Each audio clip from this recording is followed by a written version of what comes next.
오늘은 호흡의 마지막 시간입니다. 호흡은 신체 기능에 따라 정확하게 필요한 만큼의 산소를 공급하고 또 이산화탄소를 배출하는 과정을 수행하게 됩니다. 어떻게 그럴 수 있을까라고 한다면 바로 우리 몸의 다양한 화학적인 인자들, 즉 산소와 이산화탄소 그리고 pH를 말해줄 수 있는 산성의 물질 등이 농도로서 감지가 되고 그 신호가 뇌로 전달이 되는 과정이 일어납니다. 그러면 이러한 정보를 받아들이는 곳이 바로 수용기라고 말할 수 있으며, 이러한 정보를 모으는 곳이 바로 뇌인 통합중추라고 설명하게 됩니다. 그럼 뇌로 전달이 되면 여기에 뇌가 받아들인 그 통합중추의 정보들을 바로 효과기인 호흡근으로 보내는 과정, 그리고 보냄으로써 정밀하게 명령을 내려서 호흡을 가능케 하는 것입니다. 호흡 근육은 음성 대먹임 기전으로 작동을 하게 됩니다. 그래서 그로 인해 호흡을 조절할 수 있는데, 그 음성 대먹임 기전은 바로 폐가 갖고 있는 폐신전 수용기의 반응으로 이어서 나타나게 됩니다. 호흡 수용기는 폐신전 수용기와 그리고 각각의 화학 수용기가 존재합니다. 화학 수용기는 종류가 두 가지가 있습니다. 하나는 말초화학 수용기, 그리고 중초화학 수용기가 있습니다. 말초화학 수용기의 경우는 산소 분압이 떨어지는 것에 민감히 반응함으로써 산소 분압이 60ml 머큐리의 압력 이하로 떨어지게 되면 말초화학 수용기, 즉 경동맥과 대동맥이 갖고 있는 혈액이 흘러 지나가는 이 지점에 말초화학 수용기가 떨어진 산소 분압에 민감히 반응해서 호흡을 유도하게 됩니다. 그 외에 산성의 농도에 민감히 반응하는 부분은 바로 중초화학 수용기로서 연수, 즉 숨뇌, 호흡 조절 중추에 매우 가까이에 위치하고 있는 자리에 중초화학 수용기가 존재합니다. 이곳에는 뇌 척수액이 있는데, 그 뇌 척수액이 갖고 있는 그 산성의 물질, 즉 pH를 감지함으로써 직접적으로 호흡을 유도하는 그런 수용기의 작용을 일으키게 됩니다.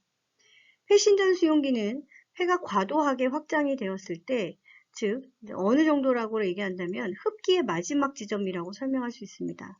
흡기의 말에 폐가 많이 확장되었다면 그로 인해 확장된 폐를 더 확장되지 않도록 감지함으로써 미주신경을 경유하여, 여기서의 미주신경이란 이제 부교감신경의 일종이겠죠.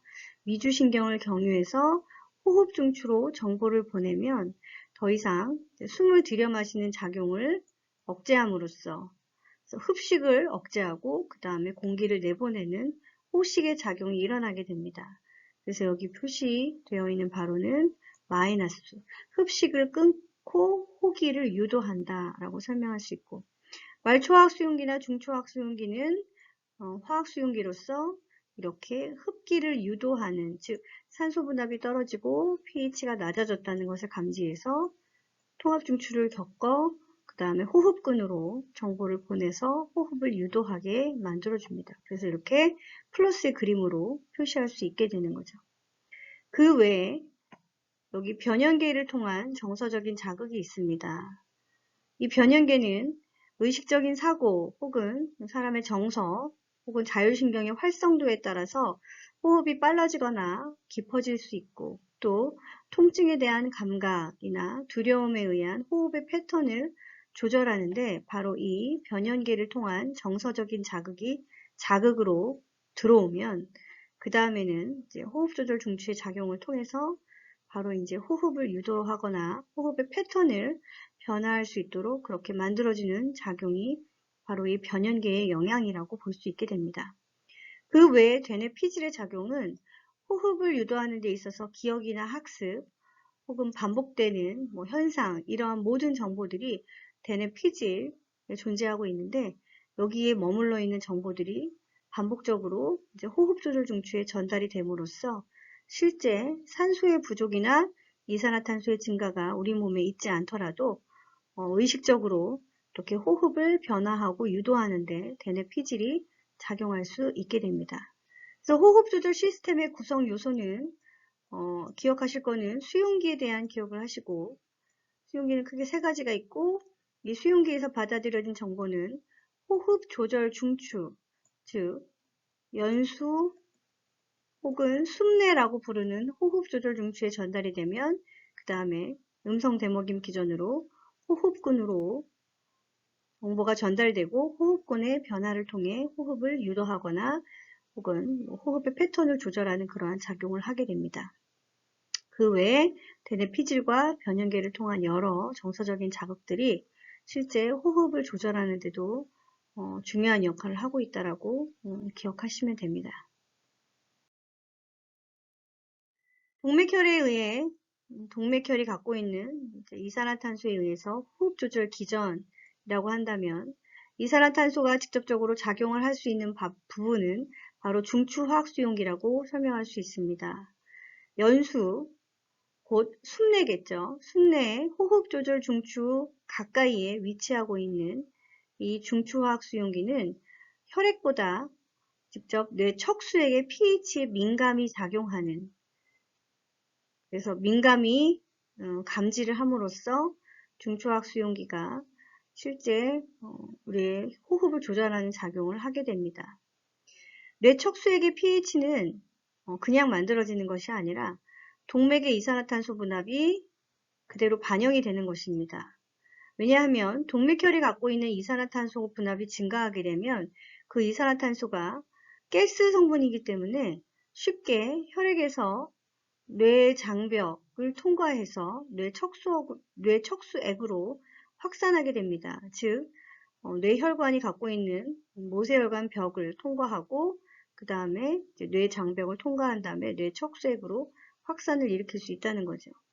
이런 다음에 이제 물과 결합을 하게 되고 그 물과 결합을 한 물질이 다시 분해되면서 이렇게 수소 이온의 물질, 산의 물질을 만들어내기 때문입니다.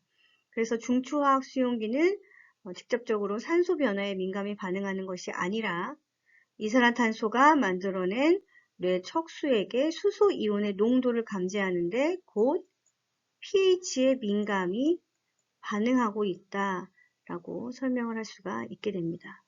그래서 실제 숨뇌에 존재하는 중추화학 수용기에 자극이 전달되면 그 자극은 가까이 있는 호흡 조절 중추로 넘어가고 그런 다음에 호흡근의 변화를 유도함으로써 호흡을 일으키는 그러한 작용을 하게 된다는 것입니다. 앞서 이제까지 수업한 내용들을 한번 정리해 보도록 하겠습니다. 호흡이란 들숨의 경우, 그리고 산소 공급, 날숨의 경우는 이산화탄소를 배출하는 과정이라고 설명할 수 있습니다. 호흡의 세 기관지에서부터 실제적으로 가스 교환이 일어나는데 호흡의 세 기관지 전 단계는 종말 세 기관지이죠. 종말 세 기관지까지는 무효 공간이라고 설명하지만 그 아래 호흡 세 기관지부터는 유효 공간 혹은 유효 호흡 공간이라고 설명할 수 있습니다. 폐 정맥에서는 폐 모세혈관을 거쳐서 들어온 동맥혈, 그리고 기관지가 혹은 폐가 사용하고 남은 기관지 동맥에서 출발한 소량의 정맥혈이 서로 혼합이 되면서 우리가 생리적 단락을 겪게 된다라고 설명하죠. 생리적 단락을 한번 겪고 나면 실제 폐포가 갖고 있는 산소 분압이 104, 그래서 이걸 그대로 다 얻어내면 동맥혈의 산소 분압이 104를 유지할 테지만 실제 폐 정맥에서 좌심방으로 들어가는 그러한 산소 분압은 100으로 떨어져 있는 그런 형태를 띠게 됩니다. 그래서 이 100이 바로 동맥혈이 갖고 있는 산소 분압이라고 설명할 수 있고 그 이유는 생리적 단락에 의한 변화이다. 기억하시길 바랍니다. 호흡이 어떻게 일어나는지를 살펴보면 대기에서 갖고 있는 공기가 폐 안으로 들어올 때는 바로 압력의 차이에 의해서 들어오는 겁니다. 안정호흡은 편안하게 이루어진 호흡이라고 보게 되고 아주 작게는 10회, 그리고 사람마다 차이가 있겠지만 우리가 의식하지 않고 편안한 상태에서 약 16회 정도까지 빠르게 호흡이 일어날 수 있습니다. 노력성 호흡은 폐를 최대한 확장하고 또 수축하는 행위에 의해서 이루어지죠. 그래서 이 노력성 호흡에 사용되는 근육은 일반적인 안정호흡에 사용되는 근육보다 조금 더 세밀한 관찰이 일어나는 특징을 갖게 됩니다. 기도 저항은 기도의 내경에 의해서 결정됩니다. 내경. 흡기 시에 비해 호기 시에 더 증가를 하게 돼 있습니다. 흡기는 실질적으로 폐가 같이 확장을 하고 있는 형태지만 호기는 폐가 쪼그라들면서 기도를 누를 수 있는 그러한 변화를 갖기 때문에 실제 물리적으로 이 내경은 더 좁아지게 되고 그로 인해서 기도 저항은 호기 시에 더 증가하는 그러한 변화를 갖게 됩니다. 폐는 유연합니다. 그래서 우리가 폐 유연성이라고 설명하고요. 폐 유연성은 흉막강의 압력 변화와 폐 부피 변화에 의해 결정됩니다. 이걸 우리가 실질 유연성이라고 설명합니다. 그런데 이런 실질적인 유연성 말고 또 하나가 있죠. 바로 표면 활성화 물질의 분비입니다.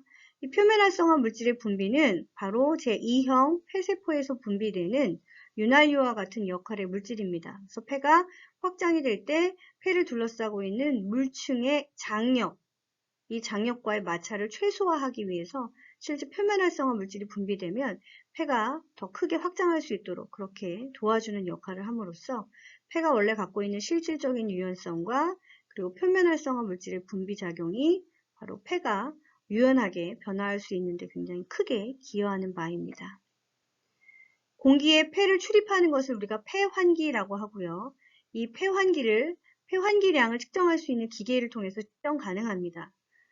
우리가 공기가 들어가고 나갈 수 있는 공간을 우리가 폐용적이라고 하고 1회 호흡 용적, 들숨의 예비 용적, 추가로 더 내보낼 수 있는 공기가 채워져 있는 날숨의 예비 용적, 그리고 나서도 남아있는 잔기 용적 등이 있습니다. 이 용적을 2개 내지 3개씩 묶어주면 바로 폐 용량으로 얘기할 수 있습니다. 폐 용량은 들숨의 용량입니다. 들숨의 용량은 1회 호흡 용적과 들숨의 예비 용적을 더한 거고 기능적 단기 용량은 날숨의 예비 용적과 잔기 용적을 더한 겁니다. 폐활량은 바로 1회 호흡 용적, 들숨의 예비 용적, 그리고 날숨의 예비 용적을 다 더한 게 폐활량이고 거기다가 잔기 용적까지 더해주면 총 폐용량이라고 설명할 수 있습니다. 가스 교환이 일어날 수 없는 공간을 우리가 사강이라고 얘기하고 우리가 해부학적인 구조를 살펴보면 바로 우리가 처음에 입을 벌려서 공기를 들여 마시는 위에 부분에 기도 부분부터 여기 아래로 내려가는 종말 세 기관지까지 인두 비강에서부터 종말 세 기관지까지의 공간을 우리가 사강이라고 설명합니다. 이 사강은 우리가 들여 마신 공기가 전체적으로 한 30% 정도 머물러 있는 공간이고 그래서 사강에 머물러 있는 공기는 우리가 폐환기에 속하지 않는 그러한 가스의 교환이 일어나지 않는 그러한 용적이라고 설명할 수 있게 됩니다. 분시 호흡량 중 가스 교환에 참여하는 공기의 양을 허파가리 환기량이라고 설명하죠. 이 안에 들어온 공기는 우리가 들여 마신 공기 중에 약 70% 정도라고 설명할 수 있게 됩니다. 환기와 관류의 비율은 0.8을 유지합니다. 환기는 들여 마신 공기가 약 분당 한 4리터 정도, 즉 들여 마신 공기 중에서 우리가 가스 교환에 사용되는 공기를 우리가 환기 용적이라고 한다면 관류는 우리가 심장에서 뿜어져 나가서 폐모세혈관으로 지나가는 폐모세혈관의 분당 혈액량입니다. 분당 5리터를 유지하고 있기 때문에 이 둘의 비율 안에서는 0.8이라는 환기 관류 비율을 유지하게 됩니다. 효과적인 가스 교환을 하기 위한 정해져 있는 법칙이라고 설명할 수 있겠죠. 가스계 교환이 됩니다. 그래서 가스의 농도 차에 의해서 확산이 일어나는 그러한 변화를 유도하게 되고 호흡 과정에서 가스의 확산은 허파과리와 허파과리 모세혈관 사이의 호흡막을 통해 이루어집니다. 허파과리 막을 통과하고 허파과리 모세혈관 막을 잘 통과한 다음에 가스가 이제 교환이 되는 것입니다. 이 둘 사이에는 간질층이 있죠. 그래서 이 간질층이 얇을수록 그래서 호흡막의 두께가 얇을수록 훨씬 더 가스 확산을 일으키는 속도가 크게 증가합니다. 즉 확산이 더 잘 된다는 얘기겠죠. 호흡에 폐에서 일어나는 가스 교환이 있고요. 그리고 세포에서 일어나는 가스 교환이 있습니다. 폐포에서 일어나는 것은 바로 외호흡이라고 설명하고 직접적으로 조직으로 이동한 다음에 조직에서 일어나는 조직 세포의 가스 교환이 바로 내호흡이라고 설명이 되어집니다. 폐를 통해 섭취된 산소는 97% 혈색소와 운반이 됩니다. 그래서 헤모글로빈 O2라고 이렇게 표시하고요. 나머지 3%만 혈장에 용해된 상태로 운반이 됩니다. 그러니까 혈장은 매우 적은 양 산소를 운반하는 그러한 기여도가 낮은 물질이지만 실제 우리가 산소 분압이 증가하면 증가할수록 이미 혈색소는 97%의 산소를 포화하고 있는 상태이기 때문에 더 이상 산소를 운반할 수 있는 능력은 증가할 수가 없게 됩니다. 대신에 산소 분압이 증가해서 우리가 섭취하는 우리 안으로 들어오는 산소의 분압 압력이 높아질수록 그대로 반영하는 건 바로 혈장의 산소의 농도라고 설명할 수 있게 됩니다. 혈색소의 산소는 산소를 많이 쓰면 쓸수록 산소는 헤모글로빈하고 잘 떨어지게 됩니다. 왜냐하면 헤모글로빈이 갖고 있는 산소의 결합 부위는 때로는 이산화탄소가 가서 붙기도 하고 또 수소이온이 가서 붙기도 합니다. 산소를 많이 써서 이산화탄소와 수소이온이 증가한다면 그 자리는 더 나머지 산소가 아닌 다른 이산화탄소나 수소이온에게 더 빼앗길 수 있는 그러한 결과를 갖기 때문에 폐 모세혈관에서 산소 분압이 높아서 실제 혈색소와 산소랑 결합을 할 수 있지만 조직으로 이동한다면 조직의 모세혈관에서는 산소 분압이 낮아요. 대신에 이산화탄소나 수소이온의 농도가 높겠죠. 그러면 이산화탄소와 수소가 더 많이 헤모글로빈의 그 자리를 탐내하기 때문에 실제 혈색소는 산소를 더 많이 떨어뜨리고 헬이 될 수 있는 그러한 변화를 갖게 됩니다. 그 얘기는 뭐냐면 쉽게 얘기합니다. 산소를 많이 쓰면 쓸수록 더 잘 쓸 수 있다는 거예요.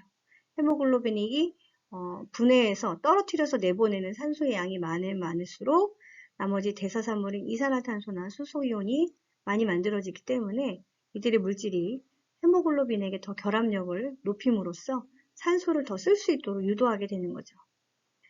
산소 혈색소의 해리 곡선은 체액의 조건에 따라 좌우로 이동할 수 있습니다. 그러니까 우리가 분압을 X라고 둔다면 산소의 양을 Y라고 두죠. 그래서 곡선이 이렇게 만들어져 있는 상태에서 체액의 조건에 따라서 좌우로 이동할 수 있다는 건 pH가 떨어질수록 오른쪽으로 이동합니다. pH가 올라갈수록 왼쪽으로 이동을 합니다. 즉 같은 분압 안에서 산소를 많이 썼고 산소를 원래 갖고 있는 양이 있고 산소를 더 많이 갖고 있다라고 설명을 한다면 산소를 많이 갖고 있는 이 A 곡선은 바로 pH가 높을 거고요.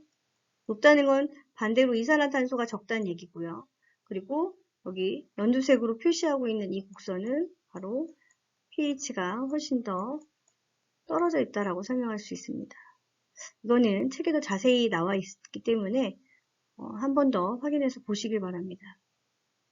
말초 조직에서 생성된 CO2가 혈액으로 이동해서 운반되는 과정이 크게 세 가지가 있죠.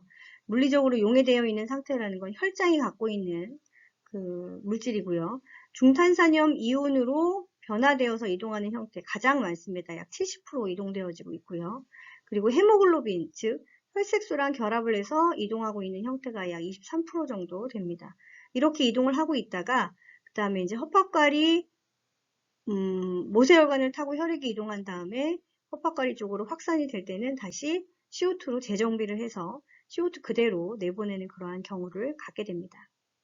폐에 의해 섭취된 산소량의 80% 정도가 갖고 있는 이제 CO2로 변화하는 과정이 바로 호흡기체 교환율이라고 설명합니다.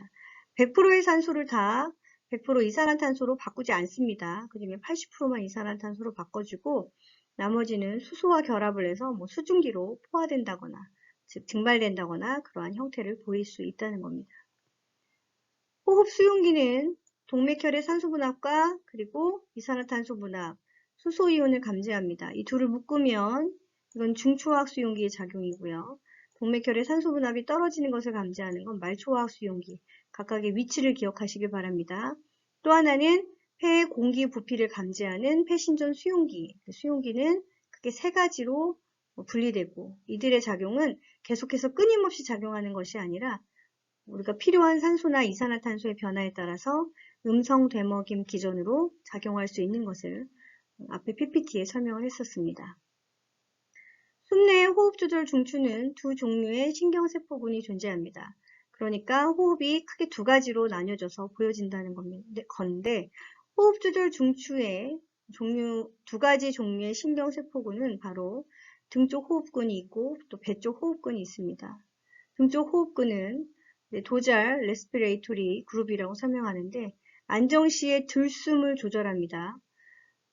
배쪽 호흡근은 벤트럴 레스피레이토리 그룹이라고 얘기하는데 노력성 과호흡에 사용되어지는 부분이라고 설명할 수 있겠죠. 이 둘의 신경세포군에 의해서 호흡이 평상시에 유지되고 또 하나 과호흡이 나타나는 그러한 현상을 보이게 됩니다.